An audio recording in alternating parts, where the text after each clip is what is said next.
parce que ugerageje kumva indirimbo vraiment urumva ko iya mbere ariyo igifise impact kurusha ijya yindi iracafise n'uburemere ariko rero ashaka kuba yarashizemwe lyrics hanyuma Fernando araraba kumubwira ati babihindure peut-être canke bagire gute n'umuririmbyi munini afise nico gihaba buco kuba kumva ko yokoranye n'umuntu munini nka ego Kenzo donc ashavuga ati ntaco kari munini ntaco kari munini cyangwa asanga nawe nyene Fernando ntatahura ikigande canke ntatahura ivyo ujya Kenzo yaririmbye muri rya ndirimbo ko sanga navyo nyene bimubereye intambamyi zo kutamenya ko Kenzo yagiye orsije ni indirimbo ko wikiganda ndizeye ko kizi ikigana ndacumva nivyo Kenzo yaririmbye naravyumvise ni na commentaire z'abaganda zo mu kiganda ndazibona nkabona ivyo bayivuga ko vyose reka dore ko kakanu ngo oh mana we mukwano nyagasani oh mana we umva ni kirundi oya ivyo vy'amabase niki ivyo wobikora ukagira gute ariko ikintu kiza kirivugira koresha umwanya jewe ndibuka natangiye gukora ibintu vy'amavideo rega za 2014 narakora amafilme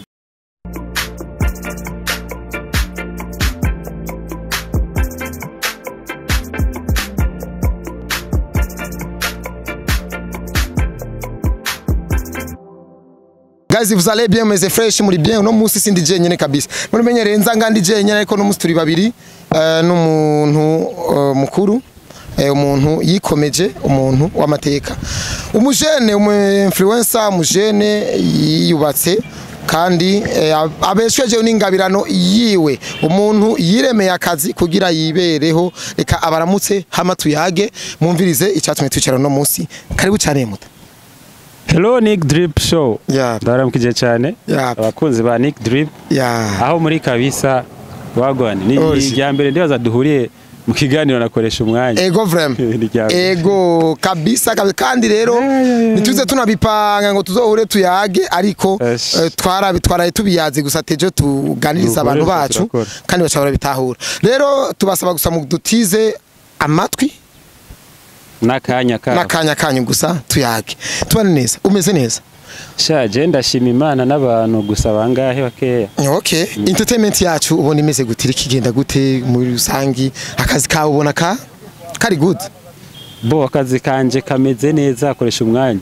nkuko nawe akiwawe kameze neza je kameze bien umwana ameze neza harabona baro bambwira ngo koresha umwanya ngo we nguronze ngo gumuhera ntaca ndababwira ati none umwana ari karavyibuha n'umugore ari karavyibuha nukuri ko Imana je nimpere ufite amahoro merengetere kabisa by the way umupapa w'ukuri n'ugwanira famille ego kugwanira famille kabisa toneze je nasanze ari umunyakamenge Kamenge navukiye mu Kavumu ariko tushadukurira mu Mirango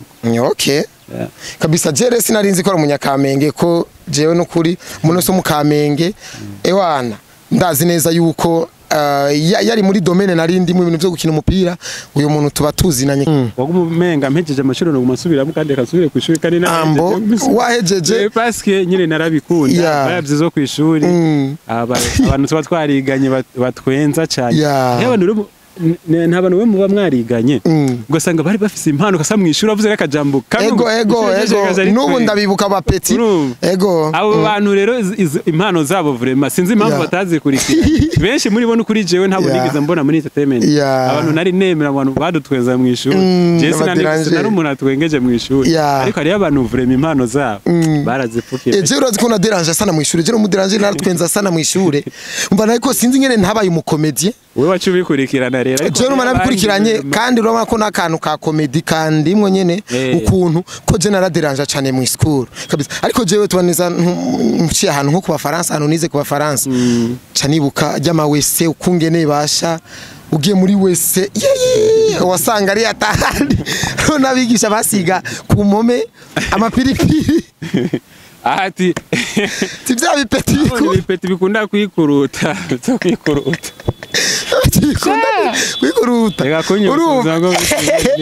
ni hatari sasa rero tuduge kuri topic yacu toneza je shaka twiyagire gato kuri intuze ino ndirimbo Berisima remix ya Fernando j'abantu bamaze imisi banyataka ngo urabona akoresha umwanya we nguru kuraponda ngo abaririmbyi uri kuraponda ibiki nibiki rero ndi kumwe n'umu influencer mugenzanje reka rero numve neza ko basi jewe ivyo nshobora kuba mvuga shoba kuba mbesha canke imbono yoba ari yanjeje nyene canke toba tuyihurizako n'abandi bantu peut-être bobo badashobora kuvuga ati kuko kuvuga ikintu ni inspiration kudugamo ikintu ati ngira ndakivuge kakujya wavuze vya limitere connection uruma nkujya ushobora kuvuga ati nukuri ibintu amamoto amadeplacement arasaze ego ukungene hari undi rashobora kuba bibona ariko akaka ukavuga ati nta birabisha urumva ariko rero inzuri serura nuko nawe uvuga ati reka ndarivuge je narare seruye ndavuga ati Fernando vraiment yajaganije kino ndirimbo ya Ntuze wewe wavuze yuko yakoze nabi je navuze yuko mu bisandirimbo yayononye kuko remix icyitwa remix je mba niteze kumva ambintu ntagi ndari kwanza muri audio vyahindutse mba nkeneye kubona video kwanza ariko muri remix audio hari ibintu vyahindutse ego hari ibintu vyahindutse ufise ore musicale uravyumva ko hari ibintu bahinduye peut-être rero je wahaye musicale ntayo nzi cyane ko je sine mu producteur sinigeze ibintu vya production byose cyane gusa numvise numva umengo ritme nijya nyene peut-être indani hari ivyuma bongerejemwe indani ariko barayikaze yaguye gato okay ico c'est bon ariko rero yari kwiye gusohoka remix nka Fernando ahuye na Eddy Kenzo umuntu akurikirana n'abantu bangana kuriyaga tubane neza ofete ahubwo reka tubanze dushimire uyu muntu ze mu artist wacu Fernando yagize basi iyo payo guhura n'umuntu mukuru Eddy Kenzo parce que Eddy Kenzo burya mu Buganda n'umuntu munini n'umuntu munini kandi ari no muri gouvernement aheruka kwinjira muri gouvernement ni wasigaye rongo nibaza asigaye rongo ministere ya art ambo mu Buganda kandi urabona Uganda n'igihugu kinini umaze kuja mu rugo gwego go kurongora wakuze ministere ya art mu Buganda uburi umuntu munini ubwo basigaye bamwagiriza ko peut-être hari umuvugizi wa Ntuze wa president Museveni nana imbere cyari Museveni mu Buganda Museveni twaye imyaka myinshi bro Museveni ujyana none ndumva nkiri muto Yoweri Museveni navutse numva ni Yoweri Museveni ndi nzaza ni Yoweri Museveni ambo rero Eddy Kenzo n'umuntu munini rero ico kuje kura ko nkunda kubanza gushima umuntu yagize pa anava yo guhura n'abantu banini bafise IQ zindi peut-être bafise mikoro itandukanye ni kugira gusa donc bakuze ibikorwa bakora babihe valeur nico gusa nico nshimira kabisa yagize neza yahisemwo neza gukorana na n'umuntu nka Ntuze nka Eddy Kenzo kabisa ndavyapreciate cyane okay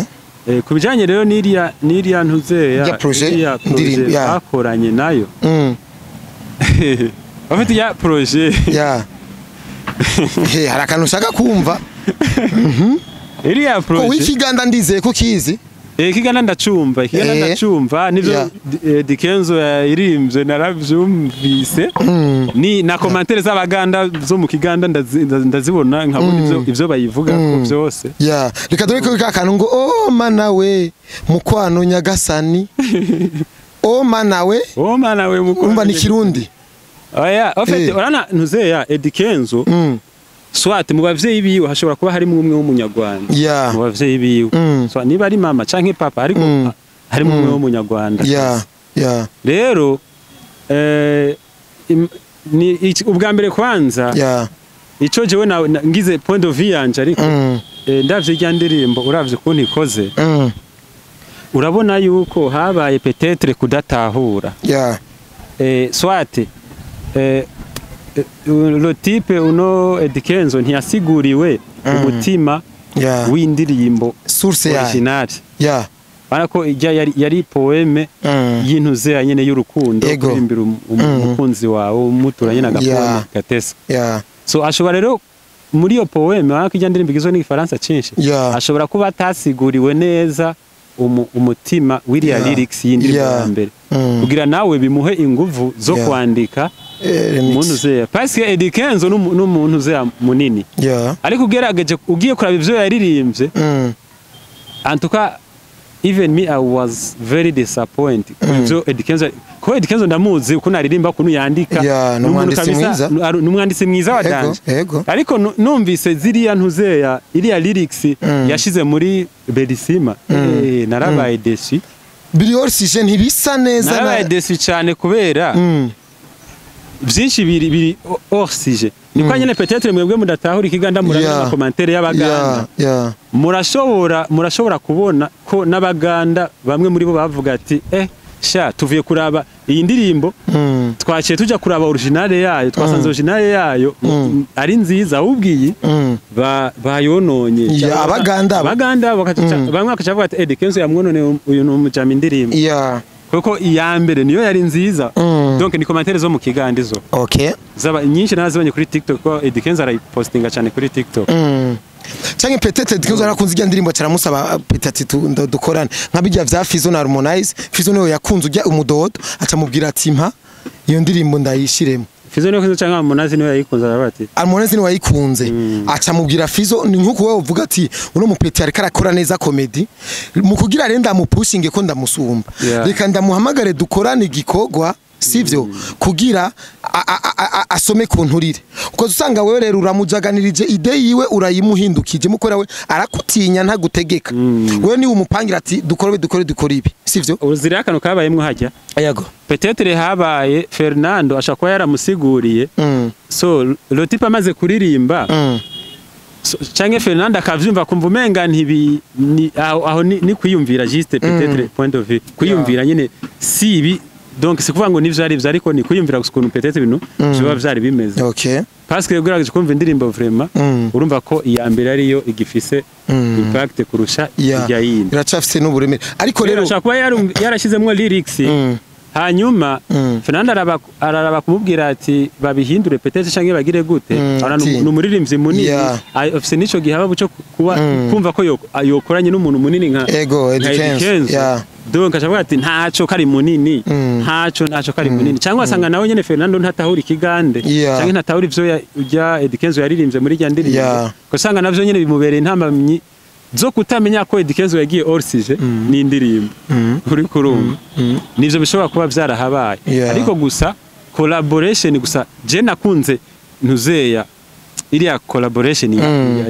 Fernando na DJ Kenzo ariko igikorwa bakoze peut-être barikora ikindi kintu bakora kitari ijya vyari kuba aho nyene urabona Fizo arakoranye remix na Harmonize urabona uyu mudogo nawe aronse opportunité akoze remix none koresha manda kubaza ego none izi remix zikogwa eske ziba zikenewe mu bisanzwe je mu mbono yawe uhuye n'umuntu uzeya na Eddy Kenzo akaguha yigo yo kuririmbana nawe cyangwa ati dukore remix y'umuntu no numbwira ati dupange yindi projet kandi umubwira ati iyi projet umva je nico mpamvu nakubwira ati icyitwa branding y'abaririmbyi bacu barakeneye kwikomeza ku buryo umuntu nubwo abari mukuru gute atakujaniranya nkuko amarangamutima agutwaye ibishobisho murapanga plan kuko udafise inspiration vomye ayo iyo nuzenye ukayireka igapasa umusi uzoronka inspiration kavuga ati iyi inspiration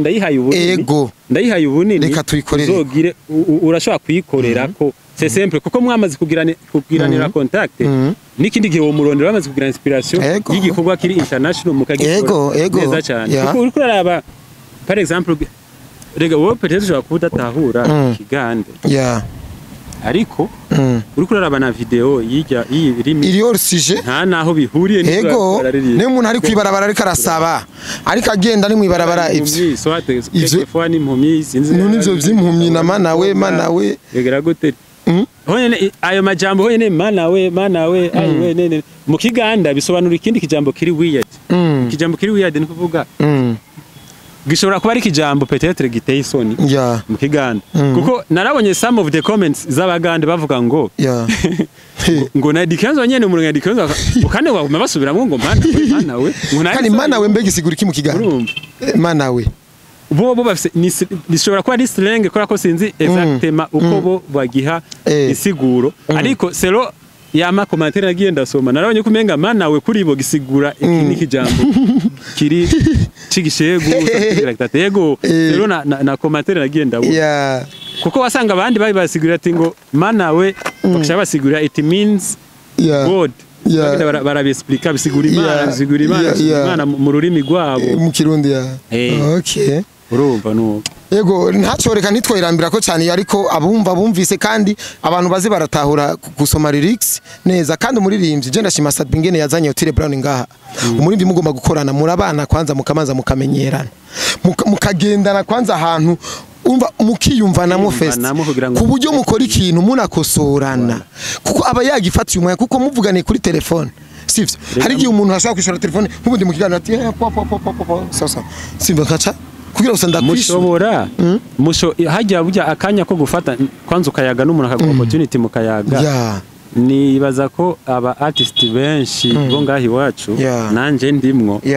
twoza turafata akanya kwanza ko kubana tumaze tumenyerane parce que nshobora kuba narandise igikorwa runaka ariko ugasanga ivuga ati igikorwa nico shaka gukorana naka do plus mubanye hafi ukabona cya gikorwa ahubwo wari wateguye n'igito ifoke mukora ikindi parce que mwamanje kubana mwamenyeranye mwanywanye mukaca mukora something big kabisa reka tucihoze dutandukire ku kindi kintu citwa ivyunguka twage ku bintu vyitwa ivyunguka tubane neza nijye ari umuntu yo gusukamo imitahe kuko mpora nimva imyidogo y'abantu meme sinaje mpora nidoga ati kwera abantu bacu abakugwiza tunga bacu wayi batadusukamo imitahe kuko ivyo tumaze gukora nivyo twakoze ivyo dukeneye gukora nivyo vyinshi gusumba ivyo twakoze rero nari nkeneye ko bodusukamo imitahe tugakora ibirenze ivyo twakoze kugira tube turonkiza updates sivyo tubaneza wewe yo nijye ari umuntu yo musaba umuntu ivyunguka kugira wa muntu nawe ntahombe yunguke kuba yizeye tubane neza mu bikorwa vyiwe urabona jewe rero jewe ntuzombona mu bikorwa byo kwamamaza ibintu byo gusinyana ama contract n'ama brand n'ikini suko ntaronka izo brand ama company suko ntayaronka dusinyane baramamagara benshi tuvugane ariko ico namaze kubona hano hariho kwanza double kudatahura namanabivuze kenshi hariho amanuza ama company ntaratahura agaciro ku influencer ntaratahura donc agaciro ko kwamamaza cyo bita kwamamaza urana burya warubatse izina wewe ugerageje kuraba ivyo waciyemo kugira ubaka izina akoresha umwanya cyagutwaye ingufu nyinshi ego Satbi kugira yubaka izina Satbi cyagutwaye ingufu bafizo cyagutwaye ingufu niki ni kuvuga n'umuntu ashobora kugira rero izo nguvu biba vyaramutwaye amaboko ukacushaka ko brand yawe menyekana ifoke ibintu vyawe biha agaciro kugira umuntu nawe bayarahaye izina ry'iwa agaciro akarigwanira mpaka rirakomera mu bantu rero nasanze benshi baguhamagara borosha ibikorwa babona kumenga wewe donc nyene nta vyinshi peut-être baguhaye amafaranga yo gukorana nawe baraguteje imbere cyane yo matati kiri mu barundi urumva baraguteje imbere cyane baragize gute canke ugasanga niyo hagize uronse kontra yo gukora akazi ugasanga ni ibintu vyaciye mu bintu vyo kumenyana kubera ko tuzinanye na naka bazana naka ya connection naka urumva ni ibintu vy'ama connection urumva rero kontra maze abantu tumaze kuvugana ama company tumaze kuvugana ku bijanye no gukorana akenshi ntibicamwo impamvu bitacamwo nuko mba mbona ivyo bansaba n'amafaranga bampa nka urumenga kandi censinya kontra n'ibikorwa ngiye gukora nka urumenga ni binini noba jewe ndiko ndabesha abantu ni bwa buzima bwo kubesha abantu ugasanga warasaziye mu bintu ntacyo wigeze ugera imagine abantu barakubonye uri kurakorana n'uru brand runaka nka life example for example still wacagenda n'amaguru ashari wa wundi gutigita mwisite niki wacapamba n'amamega donc arashabaje none uyu muntu kumenga aramamaza ama brand amari mu biru none buzima ni bwa bundi nyene jewe cyambwa ati kontra itazobije kugira ikintu impinduriye mu buzima canke kugira ikintu etape imwe nkuye ku ikangeza kuyindi iyo jewe vraiment Sewana ayo mafaranga nzosonza nigumye nzoba nkuko nzoguma mbaho nkuko narimbayeho mana yampaye amaguru niyo transport yanje OG ndacatambuka ariko hako no kuri Rwanda ja gusinyanira ibintu ejo canke ejo na famille yanje tangure kumbona ati umwana wacu ageze kuri etape runaka bagume bambora muri bwa buzima nyine wa mwana avuga ati nawe ngo isorosoro igiriye naho rya sorosoro ngo rigwiriyo rigiye oya burya nasanze iryo sorosoro iyo urironsa ari sorosoro hari ukuntu rigenda nyine mu buryo bw'isorosoro usanga finally warakoze cyane uboneka nk'umuntu yakoze pe ariko bagiye kuraba mu bifadika bakabibura so ucusumbwa na wa undi batigeze babona akora n'ubundi ntaca afise ariko nanone ntibamubonye mu bintu bisigura ko atarakora mu ncamakere ntarakora nta chance yiwira irase ariko wowe hari gihe wishira kuri platform ukagira chance donc abantu bakaguma baguharurira mu machance runaka ari aba legend kweza kuri no avye tubadesi uyu muntu kumenga yakoze ibintu bihambaye n'ubuzima bayemwe aho kanunturuka ukiyumva n'ubuzima bayemwe donc bikagucanga jero n'umuntu ambaje ngo Double J ngo arafite umuduga ndambwira ati nukuri sinzi sindabona apost nzu umuduga yaguze ariko hari abasani bameze nka Double J n'ugwego ngo Double J batagira umuduga ngo abasani nimbwa rero ngo nimbwa ofete ni kujya kuntu rero ushora je nanga kwige je ndemeranya n'ubuzima bwanje ko buhagaze nimba kugenda n'amaguru ni kwitambukira n'amaguru nimba ari donc niko jiwe mbandi real mu buzima bwose mbandi wound shaka kuzoba ubuzima bwo kwemeza abantu hamejo canke igihe ejo mbure n'umpa amazi ngo nararenga areka naho ndigeze kabisa etoneza nka showbiz rero mu bisanzwe umuririmbyi wari umuririmbyi uhanura gukora base ava yuko asora indirimbo tegura nk'agatwiko akavugisha imbuga afa yuko asora so wese bivana n'ukuntu yibrandings parce que bana nkawe ukoresha umwanya kujya kuntu wibrandings je ndabikunda donc nta wundi koresha umwanya yohaba atari wewe nundi yoza agerageza kujaganya kujaganya sinyatire yawe gwati uyu mujama ashaka kuza muri style zana ko fete hari umuntu akora ibintu vyiwe no mara watu ko ubibona ariko yarubatse ibintu vyiwe kandi avyoba kukwiwe abikunda ukwiwe abiha vibe vyiwe kuyo uzozumubwira ngo ABCD nikini urabona hari umuntu wabona rege iki kiganiro zanone nka tubane neza bakorera ikiganiro akoresha umwanya babandi bari batabatahura neza bakorera ikiganiro akoresha umwanya bakora ibintu bitandukanye umwe ari mu bintu peut-être bivyigisha ko aje bakunda kumbwira ngo bandi mu bintu vyigisha bitanga inyigisho nanjye usanga ibintu by'ubutandire ukoresha umwanya nayo ngo numujaganya ariko twese turabanya Kamenge ego tuva muri quartier imwe turabana donc jewe ndagutahura mugabo bo ntibashobora kugutahura brand iba ari brand kandi umuntu bakwiye kumwubahira brand yiwe uko yarayiruhiye uko bimeze ko siko yarayubatse bakamubahira okay hama rero hari ikindi kintu tubandike mpora niyumvira ikijanye na comedy turapite barabandondera ngo ngira ngo promotinga ngo mere ngo nka tubane neza ngo mere nka ba mutima mere nka bande ivyo bintu uhora ubibona bifite ihe sa hari n'ikindi kibazo ari wambajije ahubwo ntari bwishure kubijanye n'abastare ba mbaza ku bintu by'amabase nico naringira cengi ndakwishura ni kuvuga jewe nasanze koresha umwanya ibikorwa vyiza birivugira nibaze bakubesha igikorwa ciza kiragenda no mara what wowe nimba waragiye ni kubera ko washize perfection muri uko kujaganya kwawe donc warajaganije mu kujaganya urabiha perfection biragenda donc urabiperfectiona ndajaganije ndavyemeye ko ndajaganije kandi murajana nanje ukunye donc warabihaye perfection umwimerere wayo agaciro kavyo uravyubaka rero nubundi ikintu ciza ivyo vy'amabase niki ivyo wo bikora ukagira gute ariko ikintu ciza kirivugira koresha umwanya jewe ndibuka natangiye gukora ibintu vy'amavideo rega za 2014 narakora amafilme za 2014 narakora amafilme amakomedi narakora iki ariko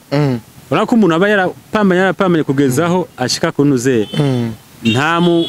nta mu promoter nigeze ndondera ngo rabumpushinga usunike nta muntu nigeze donc kuko je navuze ati nimba akazi ndiko ndakora kadashobora kumvugira none koresha umwanya ndanza kumubwira mvugire gute umuntu wani jewe ni Jemfisi Jam ni kuvuga wewe nubwo womvugira mu bihe bikorwa numva bisagutegeza gukora kwa donc hari ikintu kibanza habanza gukora kugira ngo koresha umwanya niyabona ivyo ndiko ndakora nawe aronke fondation yahatangurira mu kumpromotinga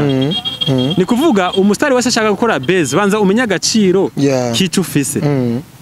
agaciro k'ico ufise gahagaze gute umaze kumenya agaciro k'ico ufise ukamenya ko ico ufise kibwirizwa kuvuga kora amabezi yose ariko uzi agaciro k'ico ufise hari abakora amabezi bagakora amabezi runaka yamara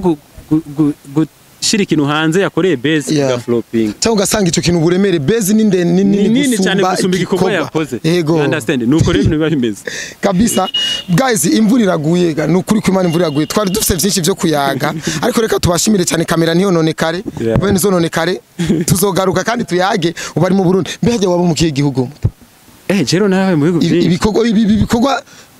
wakoze cyane mengo wari ufite ka location kamwe hari ama video nabona wakoze na wa mupete mu Gatumba hari video nabona ufite agafuko telefone ufite bijya nabukorera ahantu hatandukanye Serona kuko naba nifite utuntu ndiko ndagenda wazo ubuzima tuguma tugenda ni nkuko novanga nkaja muri Kenya ndaba ka location nkashangora jero sinkunda bwa buzima bwo gucampagarara mu bietage vyiza abantu babone ngo nahantu yabwo je kabisa ndirira mu buzima shaka ndi nahantu heza ariko nkava nkaja kurondera ahantu hasanzwe nkakora utuntu nuko rero utuntu twinshi nagenda ndadukorera nyine ahantu hatandukanye ibini yakorera nga mu Burundi ibini nkabikorera ruguru nuko bivana naho mba ngeze mu gusozera rero hari akantu nabonye ngo umujene wa mujene ngo atiza gutunga passport ngo permis hamwe na mbari niki je ni bintu bitatu mujene ngo ateza gutunga ngo ariko abajene bacu passport permis na diplome na diplome ariko ngo abajene benshi ngaho ngusanga bitungiye karanga muntu gusa icyo kintu ukivuga gutemu oya ofese umuntu wese nyene afise IQ cyangwa afise target y'ubuzima IQ kuvuga ni kuvuga IQ ni umuntu aba yiyumvira do niveau iri aba yavuye kuri niveau primaire akaja kuri niveau secondaire nimva ni IQ iri hejuru ibiri ni IQ ni nk'ubwonko ubusanzwe niveau secondaire niveau primaire ari umuntu mu kwiyumvira kuyiwe aba kiri kuri niveau primaire uyo muntu ntashobora kwiyumvira ku movinga peta vote none mu Burundi bimeze gute no ja peut-être nko mu Bugande canke muri Kenya canke ahandi hehe ubuzima bwaho nkaraba ukuntu bimeze kuko je bigu vyinshi nagiye ndagijamwe sivuga ngo nagenda kubayo nagenda nyene kuraba curiosité hano bimeze gute soit entertainment yo ngaho ihagaze gute bakora gute abantu bo ngaho kugira bapushinga ibintu vyabo utwo tuntu kenshi nizo twakunda kuza turanjana nyine nkunda gutembera rero umujene wese rero muri rusangi yo kunda nyene kugira passport ni vyiza cyane parce que anytime jakuvuga ati reka ndaba ubuzima bw'ahandi uko bumeze kanguruke kugira diplome ni vyiza cyane parce que ishobora kugufasha mu buzima no kugira permis ni ufite ikintu cyose kirafise akamaro ku muntu turabikeneye byo byose none uzogumana karanga muntu c'est quoi ça uri kuri besoin n'agakarata kamatora uburi ku ma besoin primaire maze kuronga ma besoin primaire il faut que wiyumvira les besoins secondaire amutuza kuri besoin university guys reka ndabashimire cyane n'ukuri kandi ndabashimire cyane mwakoze kubana natwe ewana n'ukuri turayaze neza ndibaza mwabishimye ke wemeye God bless. Thank you so much.